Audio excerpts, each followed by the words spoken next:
Assalamualaikum warahmatullahi wabarakatuh.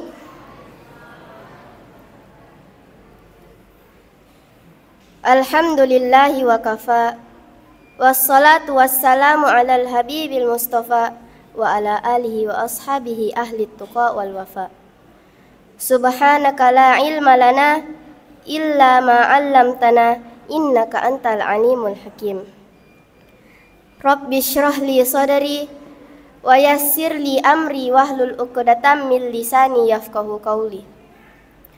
Allahumma shalli ala sayyidina Muhammadinil fatihi lima ughliq wal khatimi lima sabaq nasiril haqqi bil haqq wal hadi ila siratikal mustaqim wa ala alihi haqqa qadarihi wa miqdarihil azim. Jamaah yang dirahmati Allah Subhanahu wa taala, pada malam hari ini saya akan membawakan ceramah singkat dengan tema beruntungnya orang yang selalu membaca Al-Quran. Kita sebagai umat muslim tentu sudah sangat familiar dengan kitab suci Al-Quran. Al-Quran berisi petunjuk dari Allah Subhanahu wa taala bagi manusia yang akan membimbing kita dalam menjalankan kehidupan di dunia. Al-Quran dibacakan di rumah, turun rahmat di rumah. Al-Quran dibacakan di kantor, turun rahmat di kantor. Al-Quran dihafal di hati, di bibir dan di lisan oleh seorang anak, maka anak-anak insya Allah akan mendatangkan rahmat kepada kedua orang tuanya. Amin ya rabbal alamin. Saudaraku yang dimuliakan Allah SWT, sudah sebagai kewajiban bagi umat muslim untuk selalu berinteraksi aktif dengan Al-Quran dan menjadikannya sebagai sumber inspirasi, berfikir dan bertindak. Membaca Al-Quran merupakan langkah pertama dalam berinteraksi dengannya. Wa iza quri'ul Qur'an, kalau ada orang membaca Al-Quran, fassami'u lakum, dengar, wa ansitu, diam, la'allakum turhamun, maka kita harus mendengarkan dengan khusyuk. Bapak-bapak, ibu-ibu yang selama ini selalu mendengarkan lagu-lagu yang melalaikan dari Allah Subhanahu wa taala, lagu-lagu yang justru mengundang laknat Allah Subhanahu wa taala, mudah-mudahan kita betul-betul hijrah dari mendengar yang tidak baik. Apa yang sering kita dengar, apa yang sering kita pikirkan, dan apa yang masuk ke dalam hati kita itulah yang akan datang waktu kita mati sakratul maut.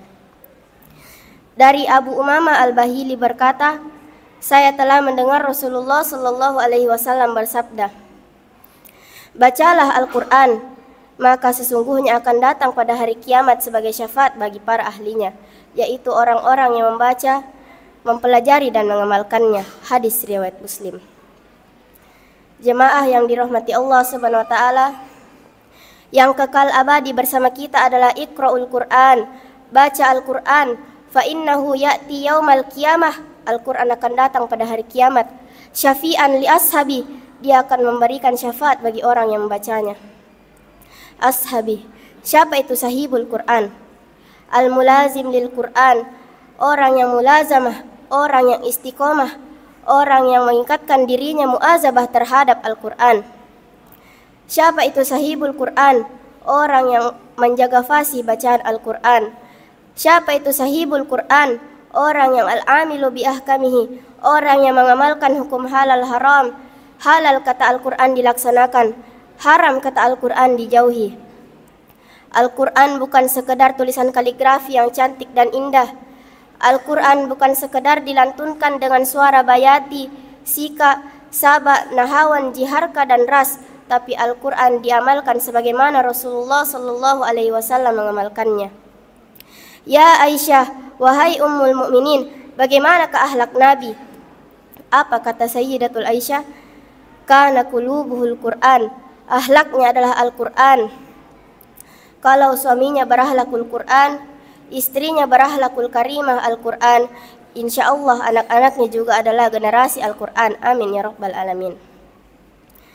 Jemaah yang dirahmati Allah Subhanahu wa taala, selagi hayat masih di kandung badan, selagi masih hidup bernyawa, selamatkanlah diri kita dari fitnah akhir zaman dengan Al-Quran.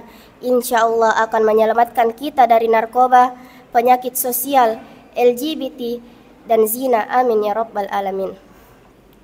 Jemaah yang dimuliakan Allah SWT, sebelum saya menutup salam, izinkan saya mengutip pernyataan Imam Besar Syafi'i yang mengatakan bahwa jiwamu, jika kamu tidak sibukkan dengan kebaikan dan kebenaran, maka ia akan sibuk dengan kebatilan. Unzur ma qala wa la tanzur man qala. Lihatlah apa yang disampaikan, jangan lihat siapa yang menyampaikan. Wallahul muafiq ila aqwamit thoriq. Assalamualaikum warahmatullahi wabarakatuh.